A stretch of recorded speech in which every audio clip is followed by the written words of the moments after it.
about David Benavidez, the Mexican monster. A lot of people soured on him after seeing him go up and fight Alexander Gvozdyk in a fight that he dominated, in my opinion, for the most part. Towards the end, he got tired. I think he thought that he was just going to go in there and knock out Gvozdyk. Now, Gvozdyk retired and became a professional sparring partner for like Canelo and stuff like that.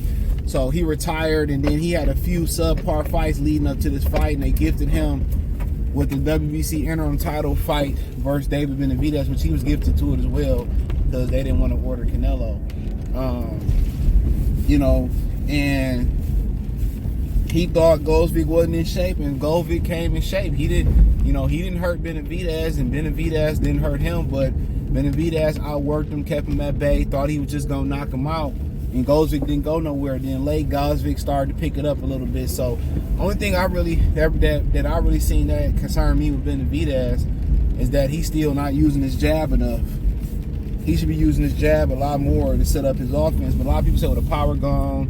Well, you got to remember, I mean, Tommy Campercy was the guy that dropped Gvozdyk in the opening round. He probably came out cold. But on top of that, Benavidez dropped him in one round. So when Benavidez dropped and stopped him, that all came in the 10th. So he took 10 rounds of punishment for Benavidez before he fell off, though. And we know Benavidez not cracking like Benavidez. We all know that. So I thought Benavidez did good enough. I mean, Gvozdyk wasn't walking through him, and Gvozdyk didn't hurt him. So, and when you move up in weight, your first fight ain't supposed to be your best fight. Contrary to belief, Inoue had a great fight versus Fulton. But it takes a couple fights to get acclimated to 175 pounds. Now, I'm not just going to say he's going to go in there and get destroyed by Artur Beterbiev. It depends what Beterbiev looked like when he come back versus Dmitry Bivol. Coming off an injury, about a year, probably another year older from his last fight. Absolutely. You just never know with these ages and these injuries he keep having. And the other injury he had was an oral injury, it was a tooth infection or something. So that's one thing that you got to kind of look at as well too. So if he come back healthy and he beat Bivol, I don't think anybody at 175 could beat Beterbiev. And he up there with the pantheon of greats of 175 pounders: Archie Moore, Michael Moore, Michael Spinks, Roy Jones Jr., DeAndre Ward, just to name a couple of them. But yeah, I was impressed. The speed was there. The accuracy was there. It's just that, his defense, he kind of moved his head a little bit. I think he started getting caught at the end. Because he got tired. He thought he was going to walk through that guy. But for a first performance, that was what it was. They said he gave Bivol some good work in sparring. I can see it. Bivol not aggressive. But the thing about it is, Bivol can crack. That's what people don't really know about Bivol. He just don't finish people. He got a hard time finishing guys. He ain't got that killer instinct. It kind of reminds you of Shakir Stevenson, who just don't have a killer instinct, but he got a strong base. And the thing about it is, I think Bivol can hurt better Benavidez, but I think Benavidez got killer in him. And I think what Benavidez would do is to eliminate. Man, you ain't sitting here. Boy, these drivers are retarded. I think Benavidez would sit here and he would turn it up on Bivol. I think he would attempt to outwork him. So I think that's what you would have there. He'd try to outwork. It'll be a good fight. But, could he hurt and outwork Bivol? That's the question. I think Bivol could hurt him being a natural 75-pounder. Not the biggest, natural 175-pounder, but I think he can get his attention. I think it's a good fight. Obviously you'll favor Bivol in that fight because he been there the longest or whatever, but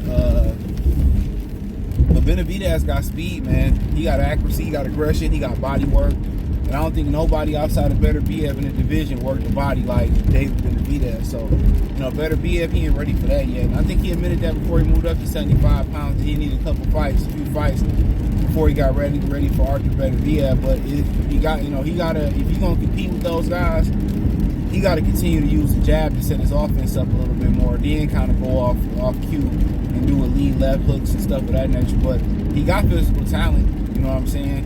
So it's just about growing into the weight class. Now, a lot of people think it's omission that when he turned around and said that, you know, he going back to 68. I think that's a mistake. I think if he squeezed back down to 68 and fight Canelo Alvarez, I think I favor Canelo Alvarez because I think the weight is going to be a problem for him, in my humble opinion. Then I think the weight becomes a problem. I say it again in my Dr. Umar voice. Then I believe the weight becomes a problem for him if he squeezes back down to 175 pounds, 68 pounds. I don't think that's smart. I think he should compete right at 175. I think he's done enough at 168. And I think he should compete. But most people say he's running from the Benavidez winner, which if Benavidez win, you know, he's going up. He's probably going up to cruiserweight. But if Beaver win, you know, but also he could stay because Benavidez is a very credible opponent, and there's some good opportunity to make some good money right there. But they're not gonna put Benavidez in there with that killer, and that's why you heard him say, you know, Turkey out of sheep going to make Benavidez and better be at Beaver versus winner versus Benavidez, and he was like, well, Al Haymon won't let me go because that's murder she wrote. It better be at win. If Beaver win, I think he convinced Al to make that fight, and he could beat Beaver. So, you know, both of them is high risk, low reward fights. It's not like you moving up to fight a Errol Spence, or you moving up to fight a Gervonta Davis, or you moving up, you know, to fight an Anthony Joshua. I mean, they both low hanging fruit, but him squeezing down to 68 is going to be a problem. Even though his body is young enough to sustain it, and he probably feel stronger there, he can start to feel weak when you start to malnutrition your body to go back down to a weight. He should have never went up to 75 before he was ready to campaign there. And these are the mistakes that novices make and these guys' corners and these managers make with these guys' careers. You should have never went up there. You went up there for an interim title with no ambition on actually wanting to fight the champ, who could be the champion, and be one better be at, which that may not be for another calendar year you get them in the ring. So what the fuck was the point of moving up to 175? It made no sense in my opinion. I can see if you had a little fight at 170, 171, 2 maybe. You know, like, you know, just to have a little pass-through fight and give you a little, you know, give your body some time to breathe. But going all the way up to 175 and then squeezing back down, all you're doing is giving Canelo a best opportunity to beat you. Then he's going to put a rehydration clause on you. At one point, your body not going to be able to take all that, and then you're going to have a horrible performance. You know, then your performance is really going to drop off. So, like I continue to say, man, these dudes make a lot of mistakes. You're going to go to 75, campaign at 75. If you wasn't ready to campaign at 75, you should have stayed at 68. It's as simple as that. And they gonna mess up that kid's career fluctuating weight like that. You know, I don't understand. What was the point of going to fight for an interim belt? You helping Canelo get breathing room. Now you squeeze back down to fight Canelo, he gonna think he'd be able to get an advantage. You know he gonna hotwire the contract. You come in a pound over, there's $1 million on your purse. 2 pounds, there ain't no fight. So, but in my opinion, I think he should stay at 75 and compete. But, you know, him wanting to go back down to 68, what is there to do outside of Canelo? Canelo not making a rendezvous to fight you, then I don't really understand why go out there and fight Canelo Alvarez. I don't understand it. Why go fight Canelo Alvarez? To me, it makes no... I mean, why go back down if you can't fight Canelo Alvarez? It makes no sense. So, I mean, to each his own, man. Each his own. I'm looking at it like I just don't understand how they moving these guys' career. Now Heyman get all this praise. He's fucked up career after career with bad business decisions after bad boxing business decisions as well too. So I mean, it is what it is. I wouldn't squeeze back down the weight if I was him. I campaign at 75, but most people think it's an admission of him saying that he can't compete. That he not ready to go up there because his power ain't there and this, that, and the third. Well, you just don't move up and you don't show up and blow up. I'm telling you, it takes work. You got to work on your body. Stop showing up to fucking fights drunk. You know, work on your physical physique. You know, pick up some weights. That weight training will help you be more explosive and punch harder.